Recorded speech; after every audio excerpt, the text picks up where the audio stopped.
ক্ষমতাচ্যুত সাবেক প্রধানমন্ত্রী শেখ হাসিনাকে ফেরত চেয়ে ঢাকার পাঠানোর বার্তার এখনো কোনো জবাব দেয়নি ভারত সরকার। পররাষ্ট্র মন্ত্রণালয় জানিয়েছে, স্বাভাবিক সময়ের মধ্যে দিল্লি সাড়া না দিলে আবারও তাগিদ দেবে ঢাকা। দুপুরে মন্ত্রণালয়ের নিয়মিত সাপ্তাহিক ব্রিফিংয়ে এই কথা জানান মুখপাত্র রফিকুল আলম। বলেন, বন্দি প্রত্যর্পণ চুক্তির আওতায় তাকে ফেরত পাঠানোর বিষয়টি সোমবার ভারত সরকারকে আনুষ্ঠানিকভাবে জানানো হয়েছে।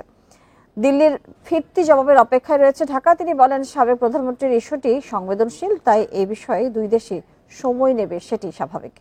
মুখপাত্র আরো বলেন, ভারতের সিদ্ধান্তের পর পরবর্তী পদক্ষেপ নেবে পররাষ্ট্র মন্ত্রণালয়। এক প্রশ্নের জবাবে তিনি বলেন, ভারতের শেখ হাসিনা কোন স্ট্যাটাসে অবস্থান করছেন তা আনুষ্ঠানিকভাবে এখনো জানে না অন্তর্বর্তী সরকার।